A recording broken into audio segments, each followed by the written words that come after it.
Hello everyone, this is Rohan Coleto, 18 years old from Larsabal, Naval, Biliran, BSMT-1 Charlie. I'm here today to explain why an example of an object points to a god. Let's take for an example of this aquarium.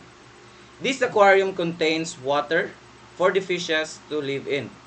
Also, a container to hold the water, oxygen, and lights. In the argument of irreducible complexity, if one part of this aquarium is removed, it will not work for its purpose. Let's take for an example, if we remove the water from this aquarium, there will be no habitat for fishes to live in. And if we remove this container, there will be no place to hold the water.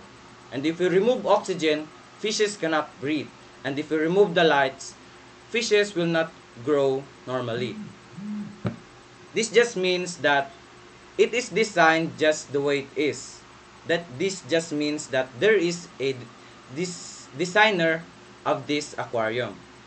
And for the argument of fine-tuning, it suggests that every bit of information or data or elements in this aquarium is fine-tuned just the way it is in order for fishes to survive or to live.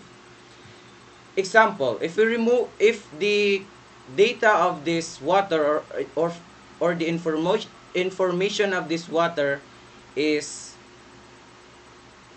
not enough or is not normal, fishes cannot live in this water. This just means that it is not permitting for fishes to live in.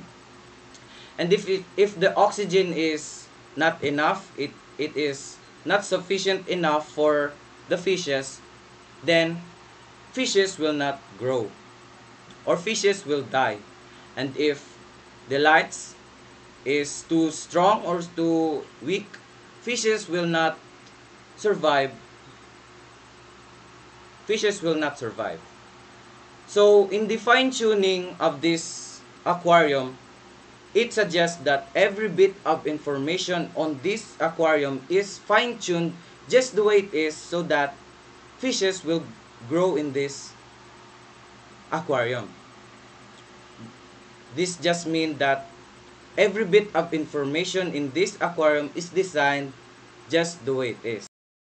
This means that in order for fishes to survive, there was someone who designed the aquarium in order for them to live or to survive. So it just suggests that there is a creator for life to begin.